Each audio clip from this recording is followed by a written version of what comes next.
पत्नी का अर्थ क्या है? संगिनी। और संगिनी का शाब्दिक अर्थ एक से अधिक भी हो सकता है। जरा गौर तो करिए। ओम साई राम श्रोताओं, साई कथाएं में आपका स्वागत है। आपका दिन मंगलमय हो। आइए आज सुनते हैं बाबा से संबंधित एक बेहद अद्भुत कथा। और इस कथा को हम साई लीला के श्रृंखला में रखेंगे। ये श्रृंखला की बात जो मैं कहती हूँ ना, ये है चैनल पर मौजूद प्लेलिस्ट का नाम। देखिए, वैसे तो इस चैनल पर जो भी चीज़ें हैं, जो भी वीडियो, जो भी लाइव, जो भी शॉर्ट, जो कुछ भी है, वो सारे के सारे शिरडी साईं बाबा से संबंधित ही है। पर उसमें भी थोड़ी थोड़ी सी विषय में थोड़ा विषयांतर है, जिसे आपके सुविधा के लिए मैंने अलग अलग कैटेगरी बांटकर उसी नाम से प्लेलिस्ट बना रखा है। आप थंबनेल पर जो वाइट कलर के बॉक्स में हाईलाइट सा 2 शब्द का नाम शीर्षक जैसा देखते हैं, वो उस प्लेलिस्ट का नाम है। तो उसी प्लेलिस्ट के में ये साईं कथा में, साईं लीलाएं में आएगा। क्योंकि साईं लीला और आपका ये एक्सपीरियंस ऑफ साईं दोनों सेम चीज़ है।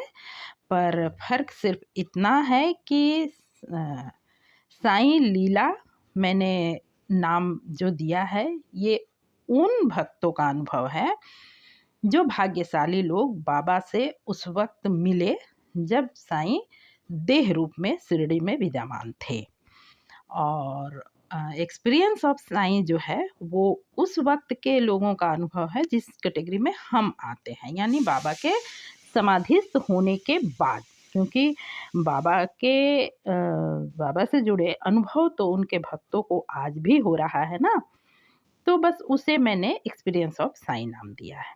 तो आज की जो कहानी है वो उस वक्त की है जब बाबा देह रूप में थे, यानी कि शिरडी में विद्यमान थे। तो उस वक्त की ये कहानी है, इसलिए ये साईं लीला प्लेलिस्ट में आपको इस तरह की सारी कहानियाँ सुनने को मिलेंगी। तो आइए शुरू करते हैं आज की कहानी। पर उससे पहले एक छोटी सी रिक्वेस्ट है कि कृपया कृपया कृपया आप कहानी को अधूरा ना छोड़ें। क्योंकि देखिए, अधूरी जानकारी बुरी होती है।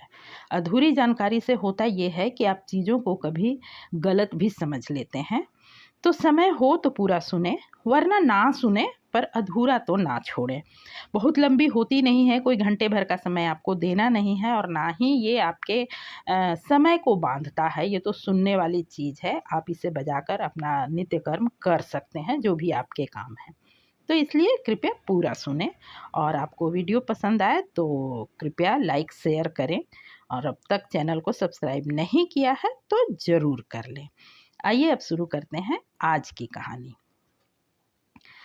ये कहानी, ये अनुभव उस वक्त का है जब बाबा देह रूप में शिरडी में मौजूद थे, यानी जब वो द्वारका माई में रहा करते थे। उस वक्त की बात है कि कोई एक रोहिला जाति का व्यक्ति, शिरडी का वो नहीं था, वो शिरडी के किसी आसपास दूसरे गांव से आया, और वो बाबा से इतना प्रभावित हुआ कि उसने अस्थायी रूप से शिरडी में ही रहना तय किया, और वो शिरडी में ही रहने लगा। तो जाहिर सी बात है कि उसके पास अपना कुछ उस वक्त तो देखिए, व्यवसाय बिजनेस के नाम पर तो खेती ही थी ना। तो जिनके पास अपना ज़मीन है, उनके पास जीविका का साधन था, अपना ज़मीन था, अपनी खेती थी, लोग अपने अनाज वगैरह उगाते थे। पर जिन लोगों के पास ज़मीन नहीं था, आज भी लोग हैं, तब भी थे, तो वो तो उस गांव का था ही नहीं। चूँकि शिरडी नक्शा पर एक इस तरह से भारत के नक्शा पर एक इस तरह से चमकता हुआ स्थान कह लीजिए बन चुका था, आज भी है, आज तो और भी ज़्यादा है कि हर रास्ते शिरडी की ओर मुड़ जाते हैं। हर या यूँ कहा जाए कि हर दुखी परेशान का जब दुख दूर होना होता है तो उसे शिरडी का रास्ता मिल जाता है। यही चीज़ उस वक्त भी थी। तो वो शिरडी में आया, शिरडी में रहने का निश्चय तो कर लिया, पर उसके पास ऐसी कोई ज़मीन जायदाद तो अपनी थी नहीं। तो ज़ाहिर-सी बात है कि जीविका उपार्जन के लिए उसे मज़दूरी करनी पड़ती थी। वो लोगों के खेतों में काम किया करता था। ठीक है, वो दिन भर अपने लोगों के खेतों में काम करता। शाम के वक़्त जहाँ भी उसे रहने का थोड़ा-सा जो भी स्थान मिला होगा, वहाँ वो लौटता। तो उसका व्यक्तित्व तो ऐसा था कि वो काफ़ी लंबा-चौड़ा मतलब हिष्ट-पुष्ट इंसान था और चूँकि उसका शरीर हिष्ट-पुष्ट था, तो उसकी वाणी भी काफ़ी बुलंद थी। वो बोलता भी काफ़ी बुलंद स्वर में था।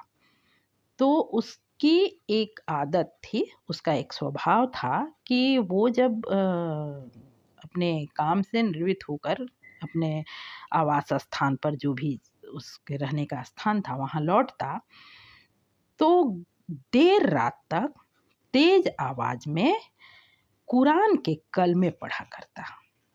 और चूंकि उसकी वाणी बहुत तेज थी, तो उसके इस कलमा पढ़ने के स्वर से आसपास के लोगों का, गांव के लोगों का मतलब ध्यान उस ओर आकर्षित होता।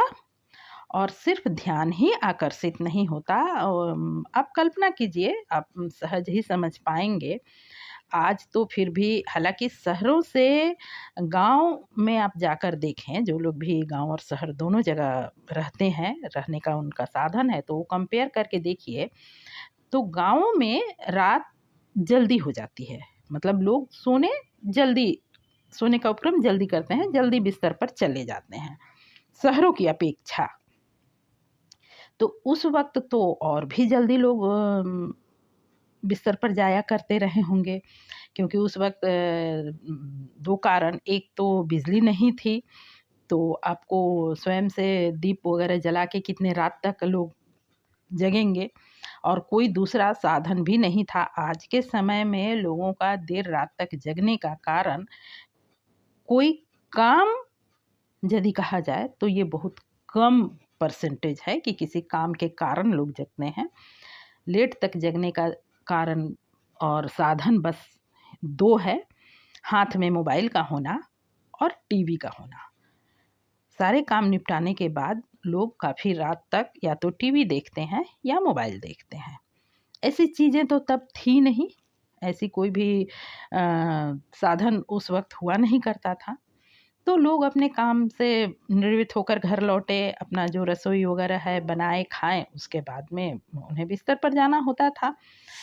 और सुबह, क्योंकि अलसुबह खेती किसानी की काम अलसुबह ही आरंभ होती है, तो लोगों का ऐसा ही दिनचर्या था। अब होता ये कि ये जो रोहिला था, ये काफ़ी देर गए तक तेज आवाज़ में अपनी कलमें पढ़ा करता, जिससे कि लोगों को आराम करने में परेशानी होने लगी, उनके नींद में खलल पड़ने लगा।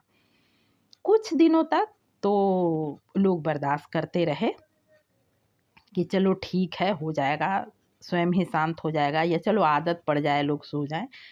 लेकिन नहीं, आप समझ सकते हैं, अगर कोई बिस्तर पर सोने का उपक्रम कर रहा हो और तेज़ आवाज़ आए, तो सोने में परेशानी होगी ही। और ये एक दिन का बात हो तो चलिए कोई बात नहीं है, आदमी एक दिन बर्दाश्त कर ले, लेकिन ये उसका नित्य क्रम बन गया था, वो हर दिन ऐसा ही करता था। तो धीरे-धीरे लोग मतलब एक-दूसरे से बात करते-करते संगठित होने लगे कि भाई ये तो बहुत गलत बात है, ये हमें बहुत परेशानी हो रही है इस चीज़ से, इसके इस उत्पात को रोकना होगा। यदि उसे पढ़ना भी है तो वो अपना धीरे-धीरे पढ़े, लोगों को परेशान ना करे। तो उसे मना तो करना था, लेकिन ऐसा था कि जैसा उसका मतलब जैसे उसके बनावट थी, जैसी उसकी बुलंद आवाज़ थी, वैसे ही वो थोड़े से अक्खड़ स्वभाव का व्यक्ति था। यानी कि किसी के बात पर तुरंत मतलब बात को मानना नहीं और उलझ पड़ना, जवाब देना और इस तरह का अक्खड़पन उसके अंदर था। तो लोगों को लगा कि यदि हम इसको कहते हैं, ये मानेगा तो नहीं शायद, पर बेकार का झगड़ पड़ेगा। अब झगड़ा तो कोई भी नहीं करना चाहता, कोई भी सभ्य इंसान नहीं चाहता है कि किसी काम को लेके, किसी बात को लेके किसी से झगड़ पड़ा जाए। तो लोगों ने एक उपाय सोचा कि चूंकि वो बाबा का भक्त है, तो बाबा से वो उलझेगा नहीं और बाबा यदि इस बात को कहें तो वो अवश्य ही मानेगा भी। और लोगों का कहना मानने में संदेह है, पर बाबा की बात वो टाल नहीं सकता। लोगों के मन में ऐसा आना ही था। ऐसा लोग सोचते ही हैं कि हम जो हमें प्रिय है उसकी बात को हम मान लेते हैं, तो यही भावना रही होगी। तो लोगों ने ऐसा सोचा और तय किया कि हाँ, हम कुछ लोग मिलकर बाबा से इस बारे में बात करते हैं, प्रार्थना करते हैं कि हाँ साईं, आप उसे समझाइए। ठीक है, कुछ लोग मिल कर के गए द्वारका माई में और लोगों ने अपनी परेशानी बाबा के समक्ष रखा कि ऐसी ऐसी बात है बाबा, लोग मतलब हमें सोने में बहुत दिक्कत हो रहा है और आप इस उत्पात को बंद करवाइए। उसे मना करिए कि वो इतने कर्कश आवाज़ में, इतने तेज आवाज़ में और इतनी रात गए तक इस तरह का शोर ना मचाए। ठीक है, जब लोगों ने कहा तो साईं पहले तो गंभीरता से उन लोगों की बातों को सुने और सुनने के बाद जैसी कि लोगों की उम्मीद थी, लोगों की अपेक्षा थी कि बाबा हमारी बात को मान के रोहिला को मना करेंगे, इसके जस्ट उलट बाबा ने लोगों को ही कहा कि तुम लोग उसकी आवाज़ पर ध्यान ना दो और अपने अपने खिड़की दरवाज़ा बंद कर अपने घर में सोने का प्रयास करो, उसकी ओर ध्यान ना दो। उसे उस तरह से तेज आवाज़ में कलमे पढ़ना उसकी मजबूरी है, क्योंकि उसकी पत्नी बहुत ही मतलब दुष्ट प्रवृत्ति की है। यदि वो कलमा नहीं पढ़ता है तो वो जब तक वो कलमे पढ़ते रहता है तब तक ही वो उसके पास रहती है और जैसे ही वो कलमे पढ़ना बंद करता है वो आकर मुझे परेशान करती है। लोगों ने सुना, उन्हें कुछ समझ आया, कुछ नहीं आया, कहना होगा कि कुछ भी समझ नहीं आया और लोग आश्चर्यचकित हो गए कि भला उसकी पत्नी बाबा को आके तंग करती है, ये कैसी बात है। पर बाबा के शब्द, बाबा की बातें इसी तरह की बेहद अर्थपूर्ण हुआ करती थी। अनगरल बातें बाबा कभी नहीं कहते, पर हाँ बात यह है कि उसके अर्थ इतने सहज नहीं होते थे, इतनी आसानी से लोगों के समझ में नहीं आते थे, उसे समझना पड़ता था और समझने पर जो अर्थ समझ आता था वो बिल्कुल चौंका देने वाला कहिए, बाबा के प्रति श्रद्धा बढ़ा देने वाला कहिए, नतमस्तक हो जाने वाला, इस तरह के अर्थ हुआ करते थे। तो सच्चाई ये थी कि रोहिला की कोई पत्नी ही नहीं थी। वो तो दूसरे गांव से आया था। अब उस गांव में उसकी पत्नी थी नहीं थी, उसकी शादी हुई थी, पत्नी का देहांत हुआ था या वह छोड़ के आया था, इसके बारे में वहाँ कोई चर्चा नहीं है। पर हाँ, उसकी पत्नी उसके साथ थी ही नहीं। तो जब उसकी पत्नी थी ही नहीं तो कौन सी पत्नी भागती थी और कौन सी पत्नी बाबा को आके तंग करती थी, ये बात लोगों को पहले पहल तो समझ नहीं आई। लेकिन गंभीरता से विचार करने पर एक बात समझ में आता है कि बाबा के कहने का अर्थ ये था कि हर इंसान के हृदय में, हमारे आपके हर इंसान के हृदय में वास किसका है? साईं का, ईश्वर का। और मन पत्नी, बाबा ने कहा है कि पत्नी, तो पत्नी का अर्थ संगिनी भी होता है, और संगिनी का अर्थ सिर्फ ये है जो हमेशा साथ रहे। तो इंसान के जन्म से लेके उसके मृत्यु तक बीच में संभवतः पत्नी साथ छोड़ दे, क्योंकि पत्नी एक इंसान है, वो अलग देह है। संभवतः उसकी आयु में, आपके आयु में फर्क हो या कोई और भी कारण हो, पर मन कभी इंसान का साथ नहीं छोड़ता। जब से इंसान का जन्म के बाद से समझ होने लगता है, उसका मन उसे समझ आने लगता है, वो अच्छे बुरे कर्म उससे करवाने लगता है। तो मन इंसान का सच्ची संगिनी है। और जब भी कोई इंसान जिसका मन चंचल हो, अति चंचल हो, वो यदि ईश्वर का नाम लेता है, अपने आराध्य का ध्यान करता है, भक्ति पूजन करता है, उतने समय के लिए उसके मन की चंचलता कम हो जाती है। यानी उसका मन उसके साथ उतने पलों के लिए तो होता है, जब वो कोई अच्छे कर्म कर रहा होता है, ईश्वर को याद कर रहा होता है, तो उसकी संगिनी, उसकी मन रूपी संगिनी उसके साथ होता है। और जैसे ही वो ऐसे कर्म, धार्मिक, ईश्वर को याद करना, गुरु का ध्यान करना छोड़ दे, चंचल है यदि उसकी संगिनी, चंचल है यदि उसकी मन रूपी पत्नी, तो वो तुरंत उसके हृदय में दूषित विचारों को उत्पन्न करना शुरू कर देती है। और हृदय ही साईं का स्थान है। तो हृदय में यदि गलत विचार आएंगे, गंदे विचार आएंगे, कोई भी हीन विचार आएंगे, तो उससे साईं को कष्ट होता है, क्योंकि साईं ऐसे विचारों के बीच नहीं रहना चाहते। ऐसे विचारों के बीच रहने में उन्हें तकलीफ होता है। तो बाबा के कहने का अर्थ सीधे अर्थ में यही था कि जब रोहिला कलमे पढ़ना बंद कर देता है, उसका मन दूषित विचारों का भंडार बनने लगता है, दूषित विचारों को उत्पन्न करने लगता है, और उस दूषित विचारों के हृदय में उत्पन्न होने से हृदय में वास कर रहे श्री साईं को कष्ट होता है। साईं ने क्या कहा, शब्द पर ध्यान दीजिए, यही ना कि यदि रोहिला कलमा पढ़ना बंद कर दे तो उसकी पत्नी इतनी दुष्टा है कि वो आके मुझे परेशान करती है। तो रोहिला की पत्नी साईं को मस्जिद माई में जाके परेशान नहीं कर रही थी। उनके कहने का ये अर्थ बिल्कुल नहीं था। उनके कहने का सीधे सीधे ये अर्थ था कि रोहिला के हृदय में वास कर रहे मेरे स्वरूप को उसकी मन रूपी पत्नी परेशान करती है। पर साईं की बातें, साईं की लीला साईं ही जाने।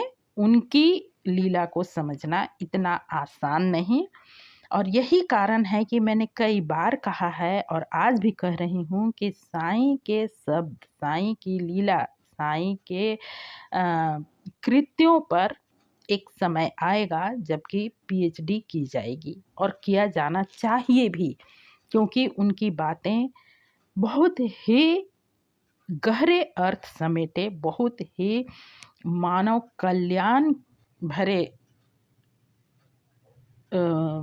शब्दों को कहिए, मानव कल्याण के उद्देश्य से किए गए काम, ऐसी ऐसी ही लीलाएं, ऐसी ऐसे ही उनके शब्द, उनके उपदेश हैं। तो ये रही आज की कथा। आज के लिए बस इतना ही। यदि आपको ये वीडियो पसंद आई हो तो कृपया लाइक तो करें ही, अपने मित्रों, अपने संबंधियों को भी शेयर करें और उन्हें भी सुनने के लिए प्रेरित करें।